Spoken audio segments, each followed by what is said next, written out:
Bonjour, je suis Christophe Esquer. Je serai en charge de la jeunesse et des sports, colistier de Francis Kornprost.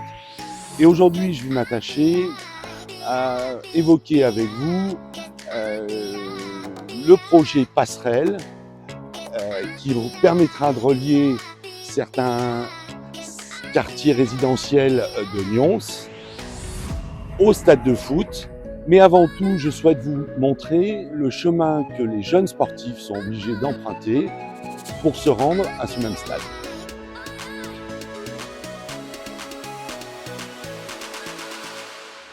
Alors voilà, là je suis en train de remonter le parcours depuis la maison de pays et j'en suis exactement à 4 minutes 15, alors que si j'avais pu emprunter la passerelle, eh bien je serais déjà arrivé depuis au moins 2 ou 3 minutes.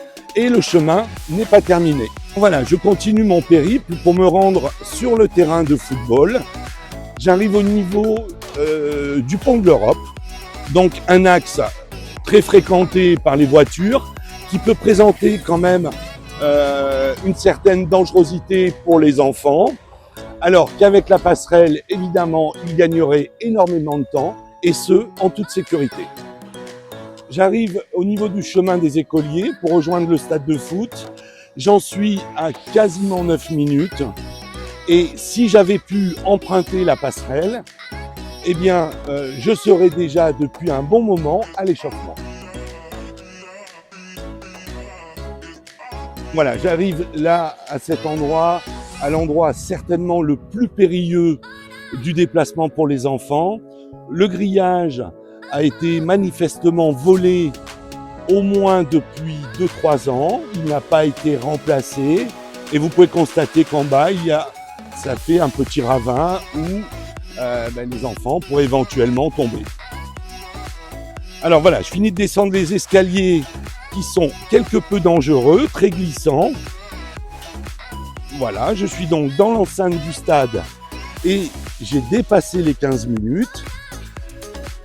Voilà, et je ne suis toujours pas arrivé au vestiaire. Alors, je me trouve ici au niveau des installations d'athlétisme. Ce lieu deviendrait également le départ de la passerelle qui nous permettrait de rejoindre, vous pouvez le constater en même pas 2 minutes, la maison des sports et les autres terrains de sport tels que tennis et autres. Je me trouve actuellement dans la tribune du terrain d'honneur du FC Nyons. Alors, ce terrain présente plusieurs problèmes. Le premier d'entre eux, c'est un problème de drainage qui rend le stade inutilisable à certains moments de l'année et notamment évidemment sur la période automne et hiver, entraînant de nombreux reports de matchs. La solution à ce problème aujourd'hui serait certainement de faire une pelouse synthétique. Alors, pourquoi une pelouse synthétique ? Les avantages sont nombreux, à commencer par une utilisation sur certains mois de l'année, pas d'arrosage ou très peu d'arrosage, contrairement à la pelouse actuelle qui demande un arrosage intensif sur les périodes estivales. La pelouse synthétique permettrait également de ne pas avoir à neutraliser cet équipement sportif, soit pour ensabler le terrain, soit pour le remettre en état sur les mois de juin et juillet. Et autre élément important, il permettrait au club de Nyons de pouvoir organiser des tournois de foot sur la période estivale. Actuellement, je me situe au niveau des installations d'athlétisme. Vous avez la piste, un bout de piste en tartan. De l'autre côté, vous avez le clubhouse du foot. L'idée, c'est de déplacer le stade d'entraînement qui est tout à l'opposé là-bas et de le déplacer sur cette zone afin que les entraînements puissent se passer de ce côté. Suivez-moi. Alors voilà, je me trouve à l'arrière du stade d'honneur, sur ce terrain en friche, vous pouvez le constater. D'un côté, vous avez l'Aigle, de l'autre côté, la route départementale. Et ce terrain pourrait accueillir un terrain homologué qui pourrait servir et pour les entraînements et aussi dans le cadre de rencontres sportives de football et notamment organiser tournois ou finales départementales voire régionales qui imposent absolument d'avoir 2 terrains homologués. Alors nous envisageons également de construire un terrain d'urban foot à l'instar de ce qui se fait au paddle, c'est-à-dire que ce terrain sera mis à la location à l'heure. Ça générera évidemment des revenus pour le club de foot de Nyons.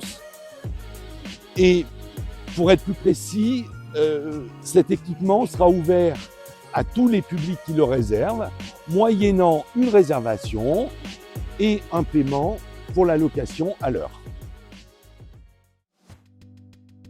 Je me trouve actuellement sur le parking du stade, donc comme vous pouvez le constater, ce parking comporte environ 25 places, donc largement sous-dimensionné pour les matchs du dimanche, mais également pour les mercredis, lorsque les parents amènent les enfants. De plus, il présente quand même une certaine dangerosité quant aux manœuvres à effectuer.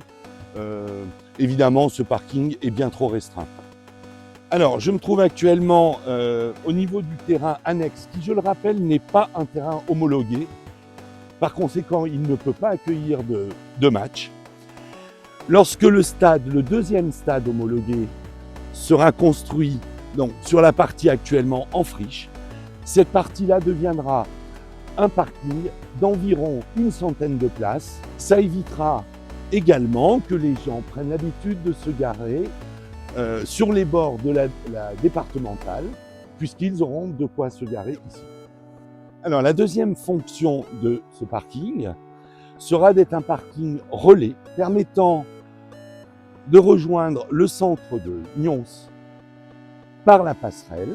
Ce parking donc permettra aux touristes, mais également aux Nyonçais, de trouver à se garer plus facilement afin d'assister au marché par exemple et plus généralement à tous les événements proposés par la ville.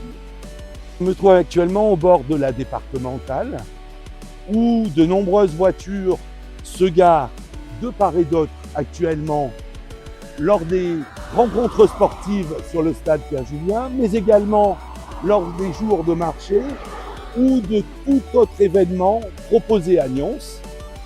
Ce parking sera bel et bien la solution pour rendre la route plus sûre. Alors, je me trouve actuellement sur la route départementale. Le stade est à une petite centaine de mètres.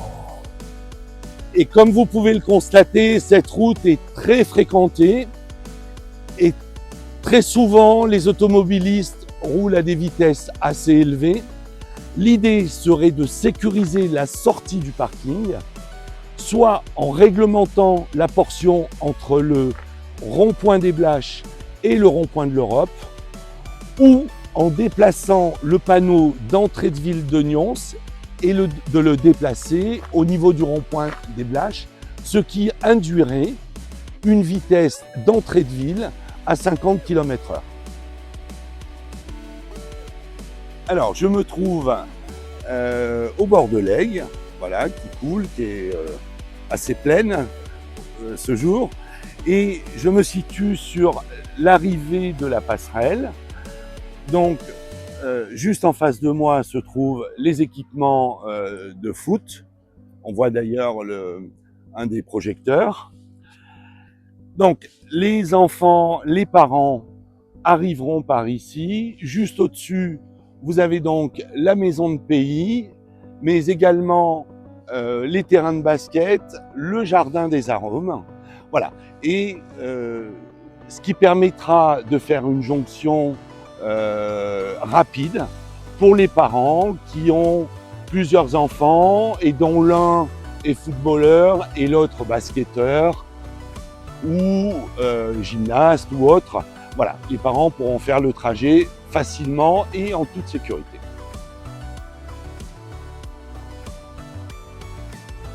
Donc là, je me trouve au niveau du jardin des arômes. Et juste devant moi, donc il y a la pancarte qui l'indique, vous avez la maison des sports, ce qui permettra aux parents en à peine 2 minutes d'aller déposer un enfant, d'aller le récupérer ou d'aller le voir évoluer pendant son entraînement ou pendant son match, tout en pouvant également assister, s'il y a un deuxième enfant, aller voir aussi son match de foot ou son entraînement. Alors, je me trouve actuellement devant les terrains de tennis et les terrains de paddle. J'ai déposé il y a quelques minutes un de mes enfants qui avait son entraînement de foot et je viens de déposer le deuxième qui va assister à son cours de tennis et tout ça sans avoir besoin de reprendre mon véhicule en passant par la passerelle. Je me trouve au niveau du jardin des arômes, tout près de la future implantation de la passerelle qui reliera la maison des sports au complexe de football. Et je suis en compagnie de Clotilde. Bonjour Clotilde. Bonjour Christophe. Et j'aurais aimé que tu m'en dises davantage sur cette passerelle.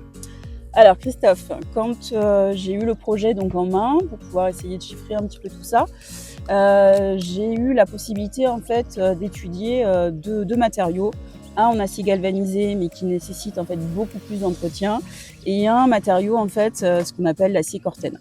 Alors l'avantage de l'acier Corten, c'est un mélange en fait d'alliage qui ne nécessite pas énormément d'entretien et qui en fait au long terme, donc grosso modo sur 30 ans, nous fait gagner à peu près 75 000 euros d'entretien par rapport à un acier galvanisé.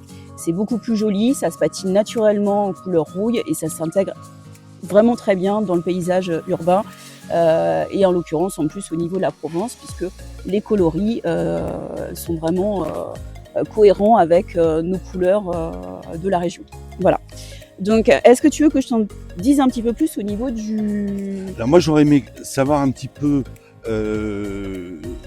comment va se passer l'utilisation de cette passerelle, qui va pouvoir l'emprunter. Alors, cette passerelle est vraiment destinée pour tous.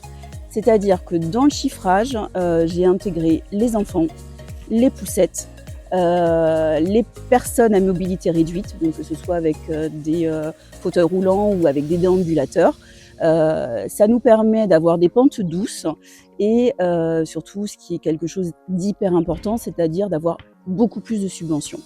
Et quand aujourd'hui on fait un nouvel aménagement, il faut tout de suite en fait penser à toutes les personnes pour ne laisser personne de côté justement et que ce soit le plus ergonomique possible pour tout le monde et ça permet donc comme je te disais d'avoir plus de subventions et c'est quand même vachement plus chouette quoi. Ok. Alors moi il y a un sujet que j'aimerais aborder parce que c'est quand même la clé du projet, c'est le financement de cette passerelle. Ah mais oui, j'imagine bien. Donc sur cette passerelle, donc il faut compter grosso modo 817 000 euros. Alors comme ça peut paraître hyper important, sauf que dans ces sommes-là, il y a énormément en fait de subventions qu'on peut obtenir.